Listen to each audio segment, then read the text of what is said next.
اللهم اجعل علينا صلاة قوم أبرار. Bertambah 1 tahun, berlalu 1 tahun, berarti akan melangkah lebih dekat kepada kematian.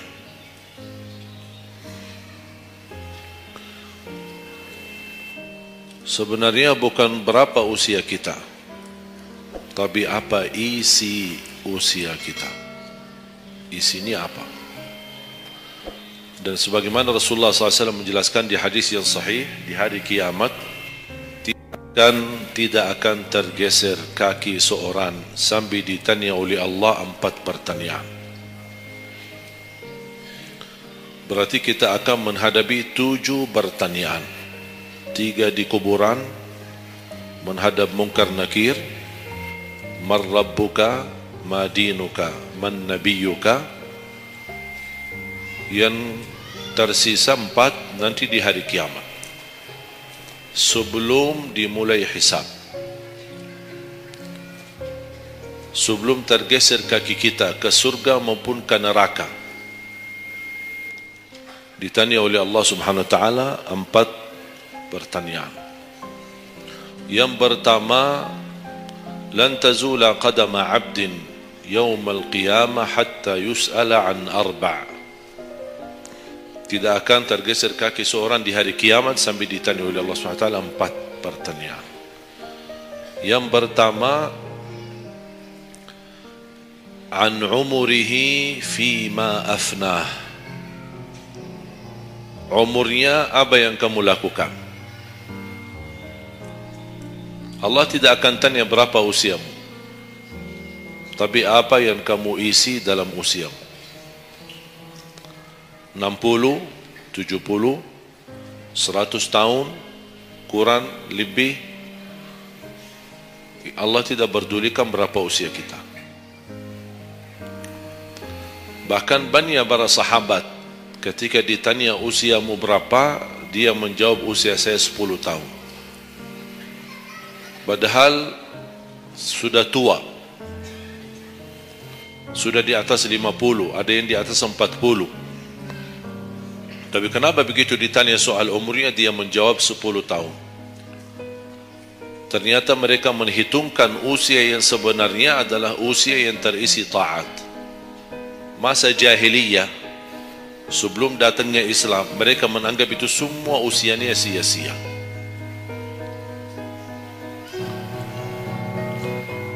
Berarti kalau ada orang muslim tidak salat sama sekali sampai usia 50 tahun, semua usianya sia-sia. Karena tidak ada ibadah satupun yang diterima kalau tidak pernah salat. Biarpun dia haji setiap tahun, puasa setiap Ramadan, dia bersedekah berinfak setiap hari, tapi tidak pernah salat 5 waktu sama sekali, sia-sia amalannya. Karena pertama yang akan dihisab oleh Allah salatnya. Kalau salat itu beres, baru akan ditanya yang lain. Kalau salatnya tidak ada, Allah tidak perlu bertanya yang lain. Makanya saya selalu berkata, khususnya para pemuda-pemudi, seberapapun dosamu, jangan tinggalkan salat. Sebesar apapun dosamu, jangan tinggalkan salat. Karena salat itu ibadah yang langsung menyambungkan kita sama Allah, tali hubungan kita sama Allah. Kalau tali hubungan kita sama Allah terputus, tidak ada tali yang bisa sambung lagi. Dan selama anda menjaga salat, berarti masih ada harapan masuk dalam golongan yang akan diampuni Allah. Ada ampunan, ada harapan ampunan. Tapi kalau tidak salat, terus bagaimana Allah ampuni kalau tidak mau bertaubat? Banyak orang berkata, saya malu. Atau dia merasa ada bisikan di hatinya, buat apa lo salat? Ngapain? Perilaku kamu aja tidak benar, sama orang tua aja tidak benar, dosamu tidak pernah henti-henti, percuma salat, tidak usah. itu ingat bisikan syaitan. Karena syaitan ingin semuanya sekali-kali rusak. Kalau berbakti baik belum sempurna, masih banyak dosa maksiat, banyak kerusakan yang lain, tapi masih terjaga salatnya, ada harapan diampuni dosanya. Jangan sampai syaitan berhasil menggoda kita sekalian tidak salat. Oh, sudah hancur, sudah rusak yang lain, ditambah lagi parah, tinggalkan salat. Atau ada orang taubat, selama dia tidak salat, lancar, beres, aman, tidak ada apa-apa. Begitu dia taubat, dia merasa sedih, menyesal, dia mulai menjaga salatnya. Hilang motornya, kehilangan kerjaannya, diuji sama Allah SWT dalam rumah tangganya. Setan datang, coba kamu ada dulu biasa-biasa aja, tidak pernah ada ujian. Begitu anda mulai salat, ada ujian. Ngapain? Udah berhenti aja salat, nanti kembali beres. Berhenti salat. Pas begitu dia keluar masih kehilangan motor. Ya Allah, gimana? Saya selama ini tidak pernah salat, tidak pernah hilang motor. Begitu saya mulai salat malah hilang motor saya. Datangnya setan di situ. Coba kalau kamu tidak salat, tidak bakal hilang motornya. Akhirnya dia merasa nyesal, dia berhenti. Berarti niatnya bukan taubat. Niatnya salat, ya Allah mohon aku salat tapi Allah jaga motor aku ya.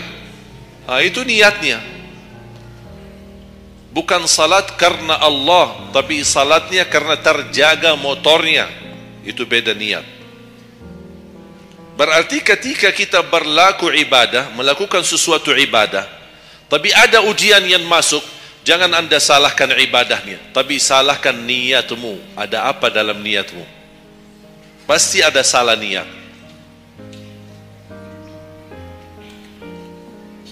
Dan itu inti daripada umur kita. Allah berikan 60 tahun. Kemarin saya hitungkan, kalau standar umur umatku kata Rasulullah kan 60 sampai 70. Itu kira-kira kurang lebih. Ada yang lebih tua, lebih panjang usianya, ada yang lebih muda.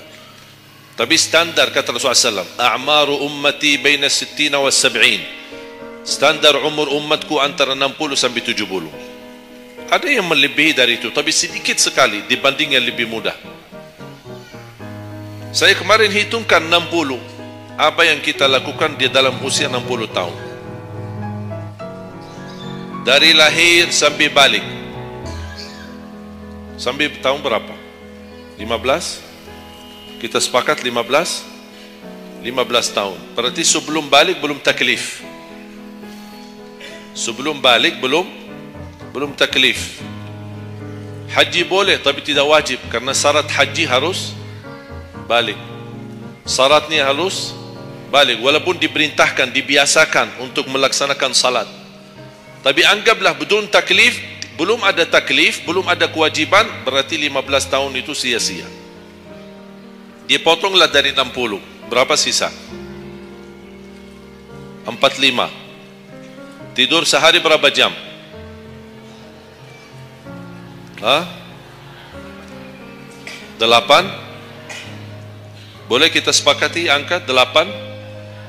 Ya, kita bicara standar. Katanya menurut kesehatan, tidur yang normal dan pas dan cukup adalah 8 jam. Anggaplah 8 jam tidur. Ada yang tidur 12 jam. Ada yang tidur bangun, salat tidur bangun, salat tidur bangun. Kalau hari libur, dia tidur, tidak capek tidurnya. Begitu bangun, ya Allah begal badan saya, tidur lagi.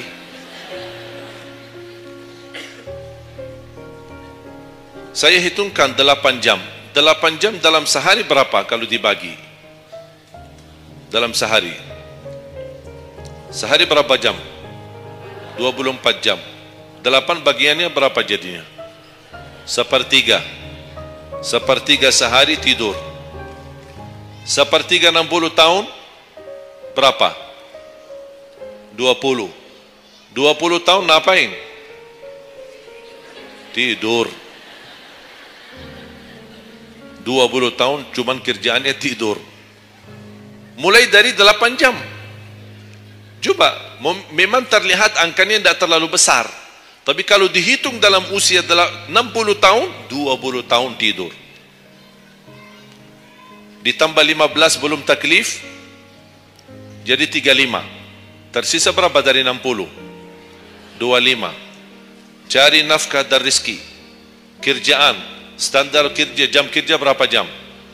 8. Berarti 60 tahun berapa jam? Berapa tahun kita kerja? 20 tahun. 20 tahun cari menjadi kaya. Tapi 20 tahun masih stres. Tak jadi kaya-kaya. Masih bermasalah. Ditambah habis 20 tahun pensiun, tambah hutang. Belum lagi hutang sana sini. Sekarang semua serba hutang. Dan yang aku heran, kenapa orang Indonesia suka berhutang? Ada masalah sedikit hutang. Sekarang HP cicilan bagus-bagus. Begitu saya kemarin diajak sama teman foto, saya lihat HP ini, Masya Allah HP yang terbaru ini. Maaf Pak, cicilan. Jadi jangan ditipu, jangan tertipu ketika Anda melihat handphone baru sama orang, langsung Anda baik sangka barangkali cicilan. Tak ada yang sanggup cash. Cash itu 12 juta sampai ada 15 juta. Bawa mobil yang mewah, cicilan. Begitu pindah rumah, cicilan. Jalan-jalan besok juga nikah, cicilan. Semua serba cicilan. Dan terpengaruhi dengan promo. Promo sana, ini, ada ini, non persen, non ini, apa, sini beli satu, dapat satu. Dan semua serba hutang. Tanpa kita sadar, tidak sadar, memang mudah kita awal-awalnya berhutang, tapi begitu sudah jatuh tagihannya, pusing. Memang hutang ini bikin aku stres. Ada orang minta sama saya amalan. Ada enggak amalannya supaya saya bisa mengatasi masalah hutang ini? Saya bilang mudah amalannya, jangan berhutang lagi. Mudah. Sudah selesai. Hutang itu di dalam Islam dibolehkan kalau sudah benar-benar keadaannya darurat. Sudah tidak ada solusi, tidak ada jalan, tidak ada yang bisa bantu, tidak ada yang bisa menolong. Akhirnya terpaksa. Dan hati-hati dari riba. Jangan terpaksa nanti beralasan, ya Allah saya terpaksa menggunakan pinjaman bank tapi riba.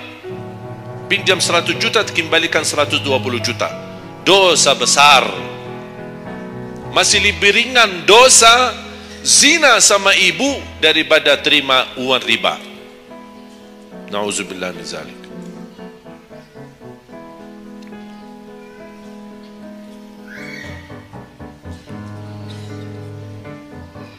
Dua 20 tahun cari kerja. Tadi berapa yang tersisa? 25 kan? Berarti yang tersisa berapa? Saya belum bicara ibadah Bapak Ibu. 20 tahun tidur, 20 tahun cari dunia, 15 tahun masih belum taklif, tersisa 5 tahun. Saya hitung dalam 60 tahun, bagi orang yang rutin menjaga salat 5 waktu, tahu enggak hasil hitungan saya dapat berapa? Anda jaga salat selama 60 tahun itu menghasilkan ibadah cuma 2 tahun 7 bulan. Total salatmu dalam 60 tahun 2 tahun 7 bulan. Karena salat 5 waktu berapa? Tidak sampai 1 jam. Tidak sampai 1 jam. Saya bicara yang wajib. Ada, bagaimana saya hitung kalau ada orang yang tidak salat sama sekali? Na'udzubillah, sudah habis sia-sia umurnya kalau tidak salat sama sekali. Makanya kembali lagi jemaah sekalian, umur bukan berapa usianya, tapi apa isinya. Maka Rasulullah SAW bersabda, ni'mal abdu salih man tala umur wa hasun amalu. Sebaik-baik hamba yang salih yang panjang usianya tapi baik amalannya. Baik amalannya. Bulan Syaban ini sekarang tersisa kurang lebih 14 atau 16 hari. Rasulullah SAW punya kebiasaan puasa Sya'ban full. Sampai kata Siti Aisyah, tidak pernah aku melihat Rasulullah puasa 1 bulan penuh selain bulan Ramadan sebagaimana di bulan Sya'ban. Penuh ni Rasulullah SAW.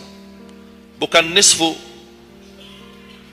Setiap datangnya Sya'ban ditanya nisfunya. Mana nisfu Sya'ban? Nisfu.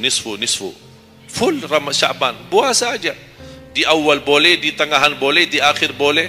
Yang tidak boleh, yang tidak pernah puasa Sya'ban, pas begitu berakhir, mau mendekati Ramadan, seminggu terakhir atau 10 hari terakhir, itu ada sebagian ulama berkata makruh. Kalau sudah 2 hari terakhir bulan Sya'ban, anda tidak pernah ada puasa sebelumnya, itu dianggap oleh ulama haram. Apalagi kalau sudah jatuhnya di hari keraguan, hari ragu-ragu, kemungkinan ini bisa hari terakhir, kemungkinan bisa masuk Ramadan, isbat Ramadan. Termasuk ibu-ibu dan jamaah sekalian yang masih punya hutang, segera lunasi hutangnya. Jangan begitu sudah mendekat puasa, anda punya hutang 7 hari, tersisa bulan Ramadan 5 hari. Syekh, apa? Aku punya hutang 7 hari, sedangkan yang tersisa bulan Ramadan itu tinggal 5 hari lagi mau masuk Ramadan. Aduh, 1 tahun tidak pernah tanya. Begitu sudah mepet baru cari jawabannya. Itu karena hukuman nanti. Tetap diganti puasa yang dari tahun yang lalu. Tetap bayar hutangnya dan kena denda setiap hari kena fidyah. Jadi seandainya anda masih punya hutang dan masuk Ramadan, anda belum lunasi, tetap hutang itu terbawa nanti. Pas habis Ramadan, anda punya kewajiban bayar hutang. Tapi karena anda tunda, mundurkan sampai masuk Ramadan, anda punya kena denda. Ditambah lagi, bukan hanya bayar dengan puasa ganti puasa, tapi ada lagi namanya fidyah. 1 hari 1 orang miskin diberikan kecukupan makanan. Makanya kembali lagi, yang punya hutang segera lunasi hutangnya. Jangan sia-siakan umurmu.